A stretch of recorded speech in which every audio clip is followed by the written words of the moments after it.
Fala aí pessoal, jogo rápido, hein? Fala pra mim o que é uma matriz de risco.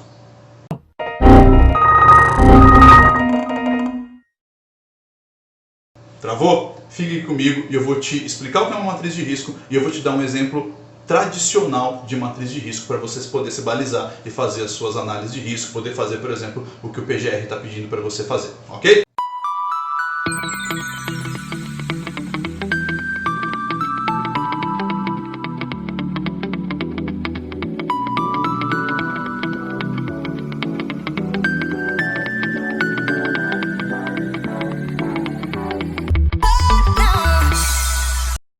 Vamos lá, galera. O que acontece?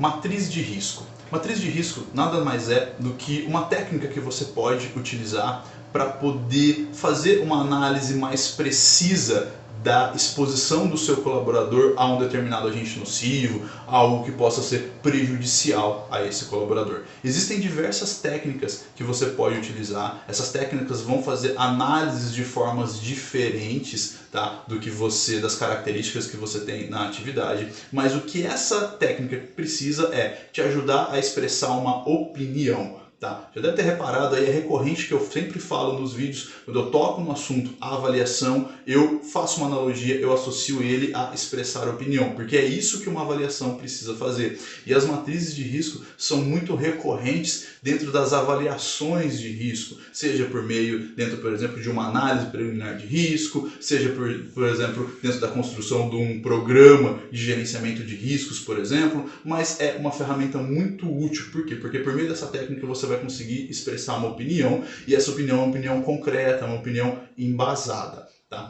Antes de mostrar qualquer modelo, a gente precisa entender que existem três tipos básicos de matriz de risco. Tá? Nós temos as matrizes de risco, que são as matrizes qualitativas, nós temos as matrizes de risco, que são as matrizes semi-qualitativas, e as matrizes de risco, que são as matrizes quantitativas. As matrizes de risco qualitativa são aquelas matrizes onde você vai analisar determinadas características da exposição do colaborador, mas tudo ali vai ser com base na opinião, no entendimento, no conhecimento técnico, na vivência do avaliador. Ela te dá referências para que você possa se balizar, para que você possa se orientar, mas ainda assim o que impera nesse processo é o que o avaliador vê e o que o avaliador entende. Então isso significa o quê? Isso significa que essa técnica, aplicada por dois profissionais diferentes, que tenham visões diferentes, conhecimentos diferentes, experiências diferentes,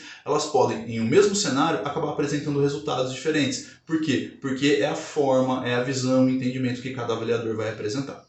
O segundo modelo são as matrizes semi-quantitativas.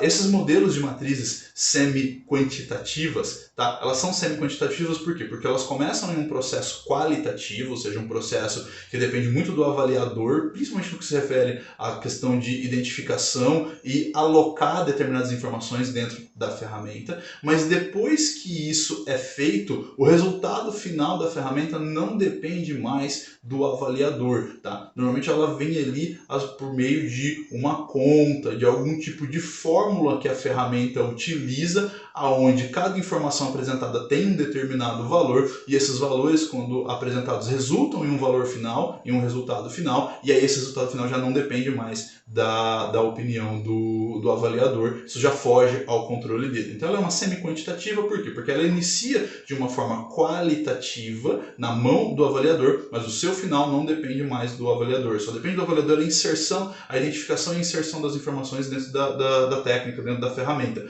Após isso, já não depende mais dele.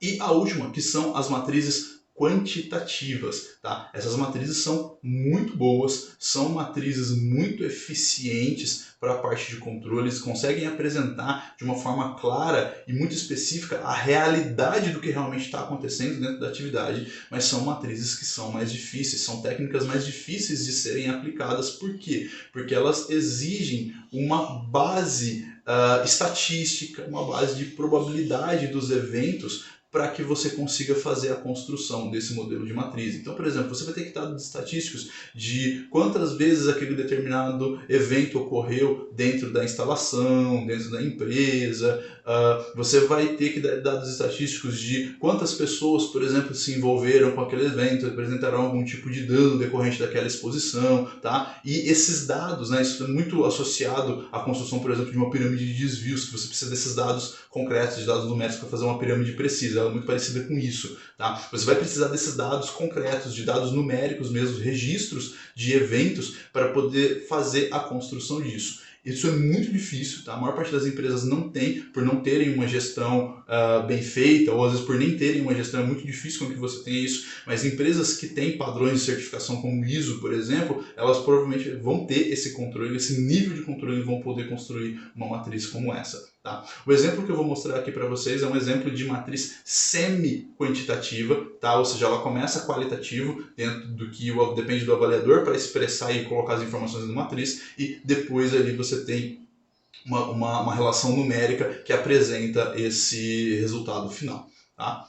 A matriz que eu vou apresentar para vocês é a matriz mais clássica que tem, é a mais utilizada, tá? Que é a matriz de tolerabilidade. Tá? Esse modelo que eu estou utilizando ele de uma norma da Petrobras. Por quê? Porque ele é um modelo, uma matriz que foi bem construída, e eu acho que quando eu apresento ela para os meus alunos, fica claro para eles o funcionamento de uma matriz. Essa matriz, basicamente, o que ela faz? Ela é um quadro onde você tem informações, você tem dois tipos de informações básicas onde o processo de análise do evento, da situação, vai ocorrer. A primeira informação que você busca dentro da atividade, tá, é a frequência, ou também chamada probabilidade. Ou seja, você quer saber com que probabilidade, qual é a possibilidade, qual é a frequência com que determinado evento danoso vai ocorrer.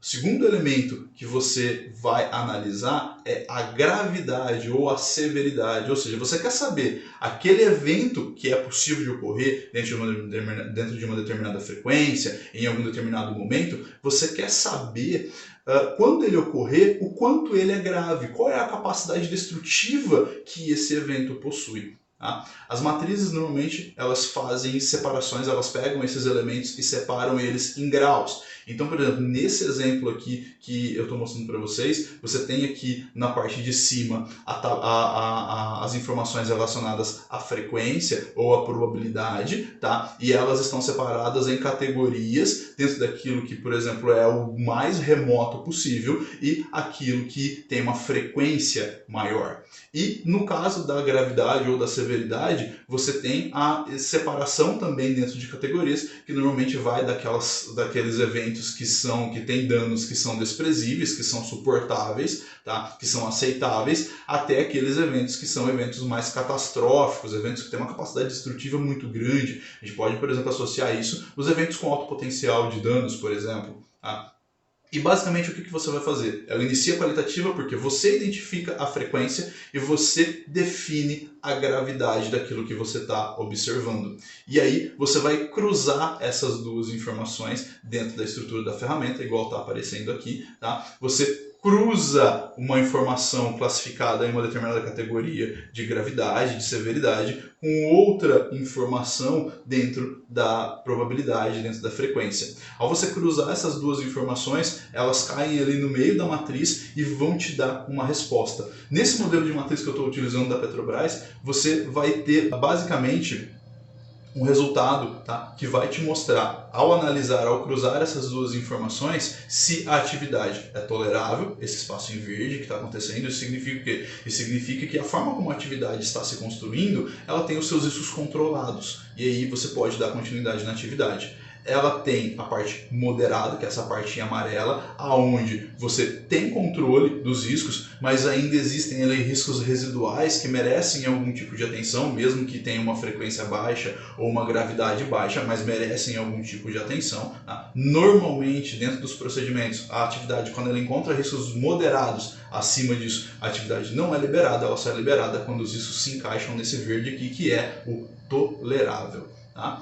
E você tem aqui o último nível, que seria essa parte, essa região vermelha da ferramenta, que é o não tolerável. Isso significa o quê? Significa que ou você não tem medidas de controle, ou as medidas de controle que você tem são insuficientes para conter o risco. E a frequência com que ele vai ocorrer, ou o tamanho dos danos, a gravidade com que ele vai ser apresentado quando ele ocorrer, são de tamanha proporção que a gente não pode admitir que isso ocorra. Então é imperativo que você implante uma medida de controle, e essa medida de controle vai dar um controle maior, obviamente.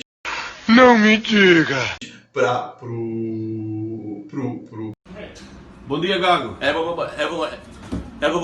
Porque você está observando, está fazendo com que, ao analisar novamente esse cenário, isso que a gente tem, que se classificou no não tolerável, desça para regiões de menor condição, para regiões como a região verde aqui do tolerável. Ok? Então, pessoal, esse é um exemplo de matriz de risco, tá? Um exemplo de uma técnica que você utiliza para analisar características da atividade e expressar uma opinião em cima dela. Isso, como eu disse, é muito utilizado dentro das análises preliminares de risco. Isso é muito utilizado dentro dos programas de gestão de risco. Quando os programas falam para você, avalie os riscos, é isso que ele está pedindo. Ele está pedindo que você pegue uma técnica como essa e você jogue essa técnica dentro do programa em um determinado momento estratégico do programa, tá? Para ele poder avaliar o que você está coletando de informações e expressar para você uma opinião. Uma das finalidades de você usar uma matriz de risco como essa que eu estou apresentando é você deixar o processo de avaliação o mais impessoal possível, ou seja, você não vai se basear só na opinião, mas você tem uma ferramenta